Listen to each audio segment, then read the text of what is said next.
Hi, I'm Peggy. I'm Laura. And we are Urban Booze. Got a treat for y'all today. Well, hell, we have a treat every week. We do. We do. We enjoy ourselves. It's okay. We do. And today's episode is about rum. Ron. Rum. That's right. We both have Bacardi and we both have Barbancourt. Barbancourt. There we go. So Rhum Barbancourt, Rhum Bacardi. Yeah.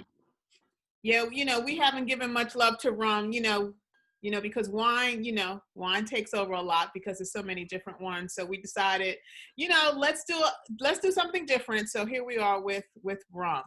Mm-hmm. So we made 2 drinks. Woo-hoo.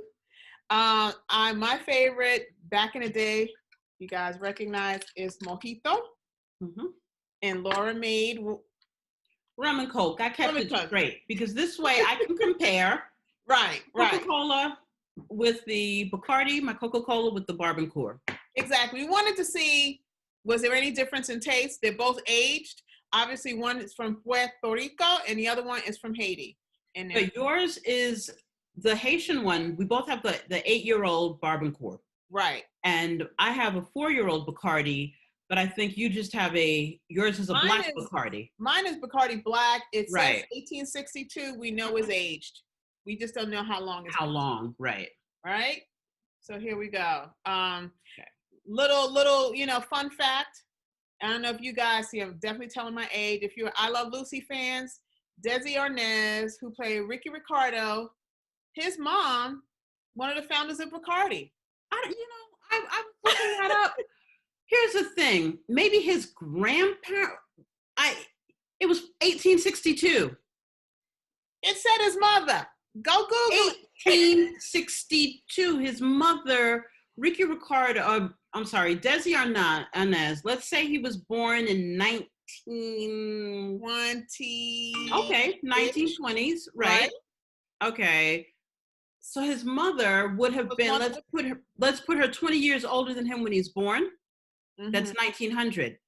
1862. That's 40 whole years before that. Right. So maybe, look, I'm only going by what Google, and I'm not going to say Google is gold, but it did say that it could be his grandmother was one of the founders, but we certainly know. A grandparent. I don't know. That makes more sense. I mean, it makes more sense. It does. But certainly he was one of the heirs of the Bacardi fortune. Now, we don't know if his mother sold his part or not. So with that, in talking about Bacardi, I am going to taste my mojito made with this Bacardi. So I got the lime, I got the mint leaves, I did the cane sugar. I just did this, and it is smooth. Okay, not to do with a straw. I'm trying to be too damn cute. Okay, let me just sip it. Wow. Okay.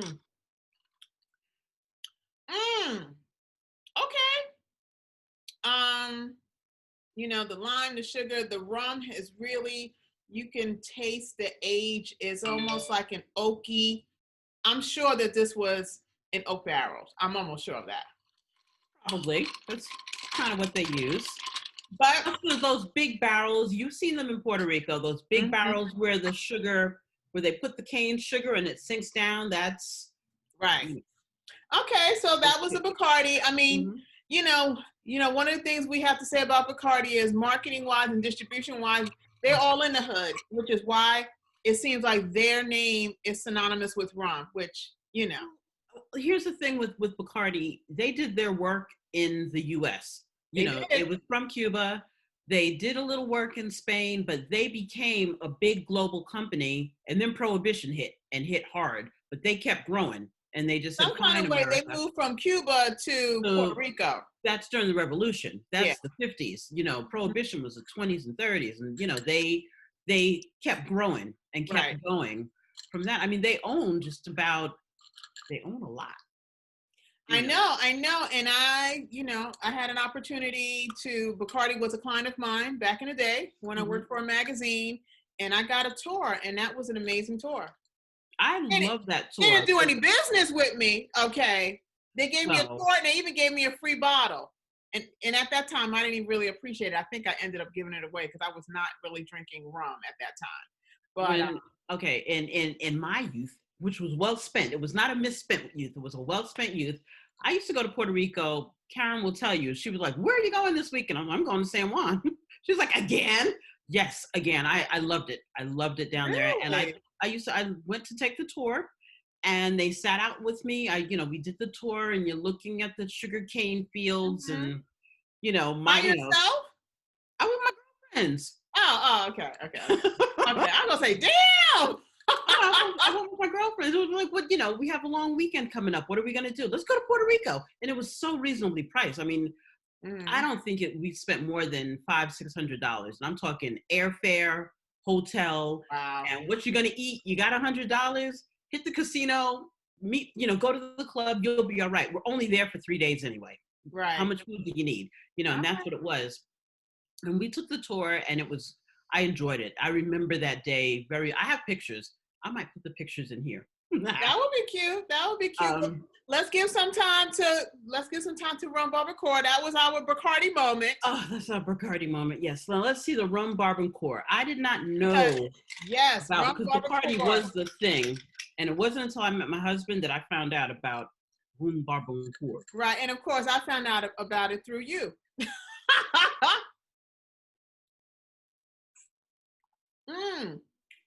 There's a difference in flavor. Oh my gosh. And I can tell.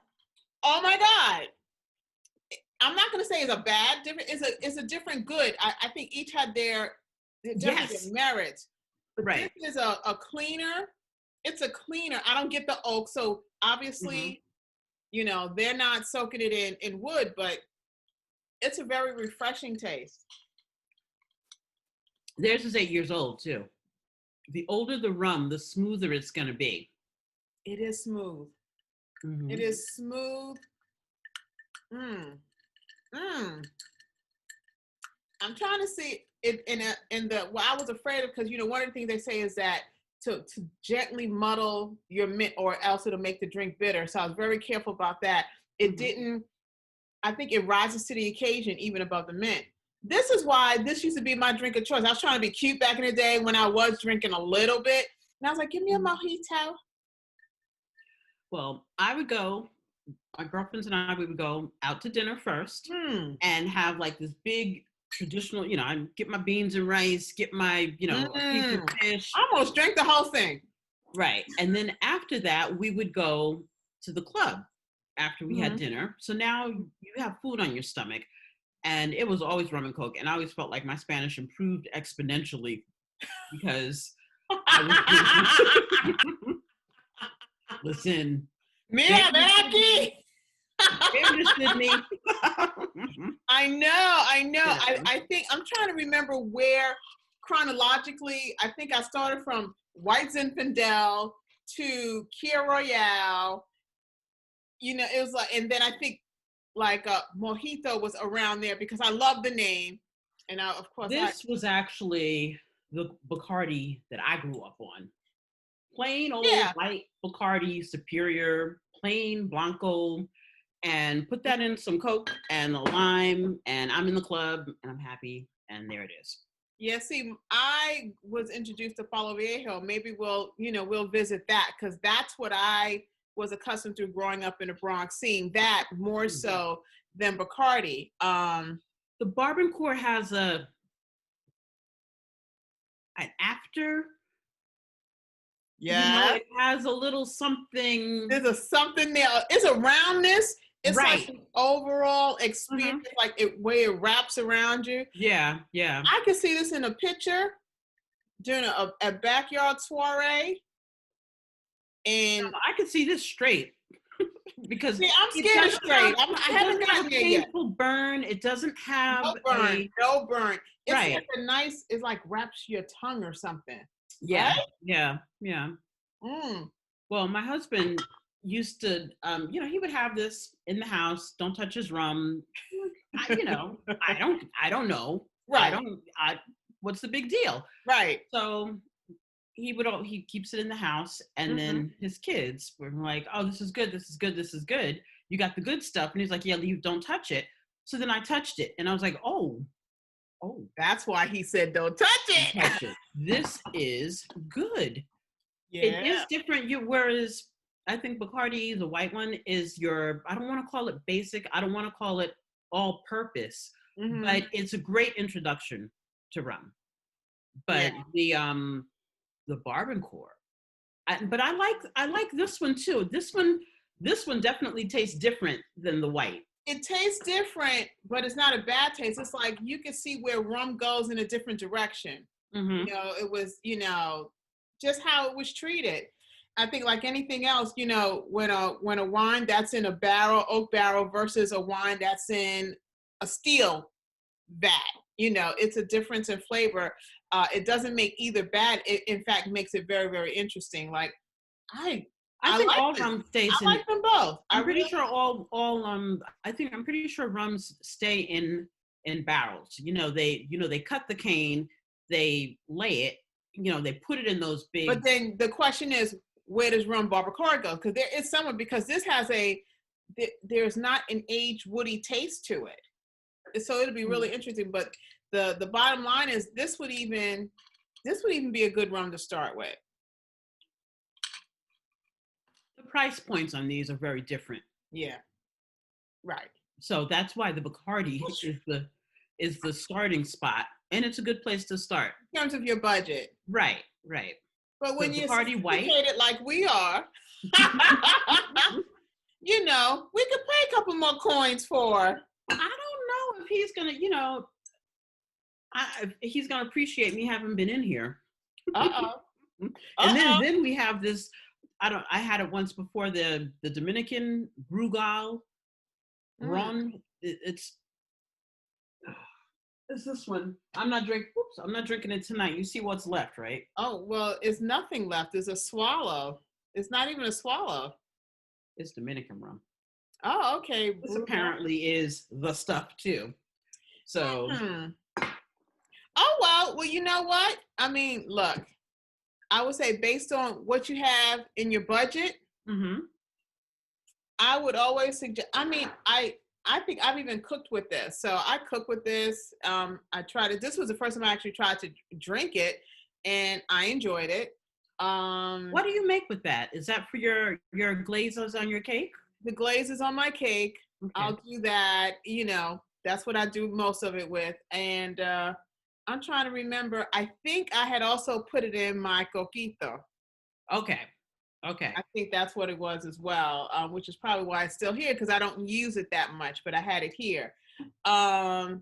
This is interesting because this is 1862 as well. I guess they all say that. Something fantastic happened in 1862 in regards to liquor in general, because we even see whiskey 1862, 1865. But, it's good. It's good. I kind of use that for your glazes. Use that Jane Walker. That's what that's for. The Jane Walker is an all-purpose. It's like all-purpose flour. It's like diamond crystal salt. I didn't like the Jane that much because, first of all, the whole formula is if you like to drink it, then you can cook with it because it's going to still give those notes. I like the roundness of it. Like I said, I think I use this more for my coquito. I use the honey whiskey, the Tennessee honey whiskey for that was a Jack Daniels in my cooking. And for me, it's like, well, if I don't like it that much, then what am I going to do with this? Well, it'll do something to the food. I'm gonna do a toddy. I'll do a hot toddy. I'll do a whiskey cocktail with the Jane because I didn't like it that much. I didn't even like the taste of it. But anyway, let's not go off. Okay, right. I'm distracted. I know. But you know what? These are two rums that we like. I think that we really want to explore, rum a little bit more. We might even see what everybody else thinks and put it up on Instagram and preferring these two. Then maybe we'll bring in some other ones like your Brugal. Maybe I'll see if I can find that. Do a Ray and Nephews because we got to give a nod to Jamaica. You can't do rum without, doing Ray and Nephews, And what about the standard Captain Morgan? Are we drinking that or are we not drinking? That's spicy. That's a spice rum. Yeah, we'll try Captain Morgan because I did have somebody call me to say, I only drink Captain Morgan. So, hey, we'll throw that in the fray and see how that all, ends up. We'll try that too. Well, maybe we'll even do NCAA brackets or something. That would be interesting. Mm-hmm. That would be interesting. You know what? We'll put it up and we'll come up with our picks and we see what everybody else thinks, you know. It is But fun. It does taste different. It does. It's hitting. I know. I like them both. I'm not even going to say that I dislike either one of them. I like them I both like them in their both. own Yeah. way. And they're different. They're different. Mm-hmm. And I'm surprised that what I call an uneducated palate that I'm trying to educate can taste the difference, because sometimes you can't tell. Right. It's like this because you don't know what you're looking for. And it's like, I didn't have to look for anything, but I found some different things. Yeah, I think we should definitely do this more often and having the same thing but different brands and see what it brings out. What the difference is, right? And what we right. like more. Right, because I think I've always thought that you were a lot more educated than me because my palate, you know, but I was like, wow. What do I like? And plus, you know, who can't love rum? It's distilled from sugar. I know. And who doesn't like sugar? But it doesn't like me back. No, sugar doesn't like anybody back. Let's just make that clear. Sugar doesn't like me back, but I like it. Well, you know, this looks like the beginning of a beautiful rum tour. Mm-hmm. So, you know what we should do one day? One day, when they make Puerto Rico a state, because that's on the thing. We're laughing, but that's, you know, that's always in the, you know, Puerto Rico and DC. Come on, y'all. Come on, y'all. Let's not talk politics. Puerto Rico, I know it's another hour. Anyway, we need to get down there and we can take the kids on a tour. That's like such. Yeah. Puerto Rico is such and I really do love it. But you know, oh my God, you know what? I realized that the tour I went on was in Miami. Well, the tour I went on was in Puerto Rico. I drove this SUV. We had back when SUVs weren't even a thing. We rented one, took the top off, left from the beach, went to the factory, and you know, we were just like, wow, this is great. And that would be awesome. Who gave us a tour? She says, well, you know, we're going to drink. This is the beginning of drink responsibly. This is really the beginning of that. She says, well, try different things. You don't have to drink a whole thing. Just taste it. And now we're going to sit here and I'm going to talk to you. Who's driving? And I was like, me, but I'm tasting.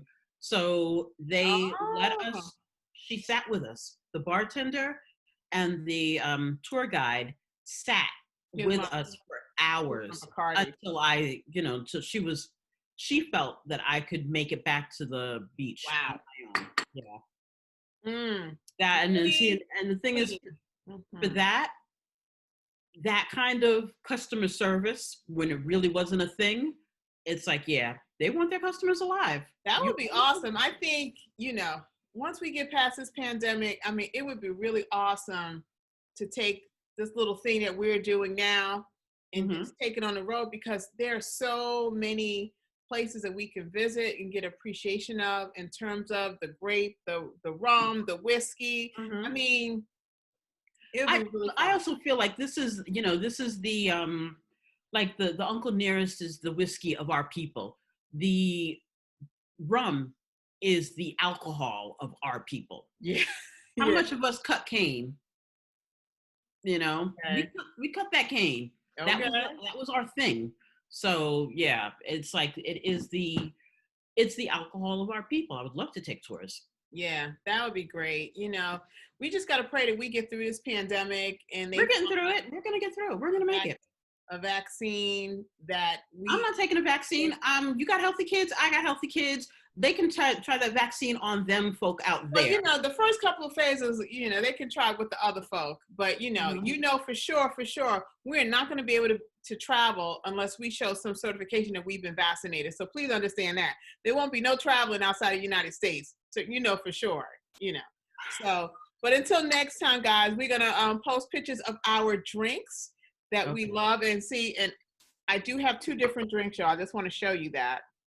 You can tell I got 2 different straws, and I drank most of these. Right. When I started, so exactly. If you guys, and certainly if if you have gotten this far in our conversation, let us know what's your favorite rum. Maybe we'll start that NCAA bracket like of rum, and we will compare and see who's the winner and see which is the favorite of the people. That would be truly awesome because, as you know, we are now saying we are palate of the people. Palate of the people. That's right. Which ones do the people like the best? Exactly. And tell us which ones. Like I said, Ray and Nephews.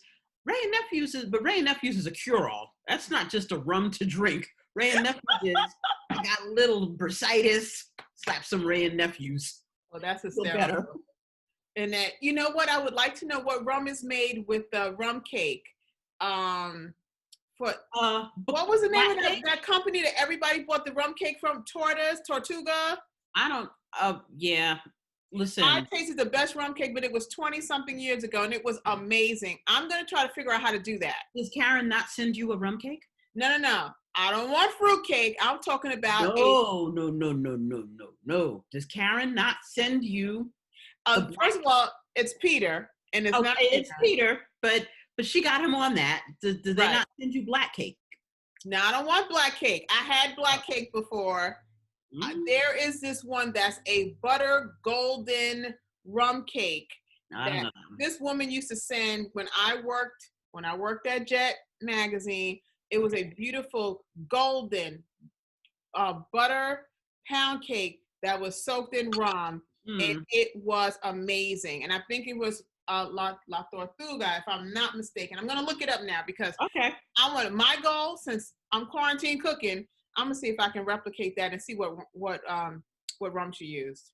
Well, I'm not gonna play around with Peter's black cake because he has perfected the recipe so much so that my husband, whose best friend growing up was from Trinidad, insisted that Karen was writing to an aunt in Trinidad who was then mailing her black cake, and then she was forwarding it on to us. And she did not believe, he wouldn't believe for years, Peter made it. And I was like, yeah, Peter perfected the recipe. I don't like black cake. I know that he uses Bacardi. That's one of the... Don't hold it against me, but that's not my thing. I'm from the Bronx. My family's from the South. I've tasted black cake. Okay, I've tasted it, but that's not my thing. I got caught by this butter golden rum cake that I want that I think is from Tortuga. So I am really going to go and try to figure out where it's from because I love that. Now, if I could try to figure out how to make that and what rum they use, because I think it was from Barbados. So that was amazing. So until next time, guys, we're going to end our conversations. We could go on and on, but we really wanted to share our experiences with these two rums. Let us know what you think, what rums you suggest. Find us on Twitter, Facebook, Instagram, and we'd love to hear from you. Oh, and so you know what? Spotify, wherever you listen to your podcast. Right. How the hell could I forget that? Spotify, you cleaning the house, you can hear us talk. You know, we're Spotify, like your girlfriend in your head. iTunes, all of that. We're there. All of that. Okay. All of that. So until next time. We are exploring what's good. Sip by sip. Cheers.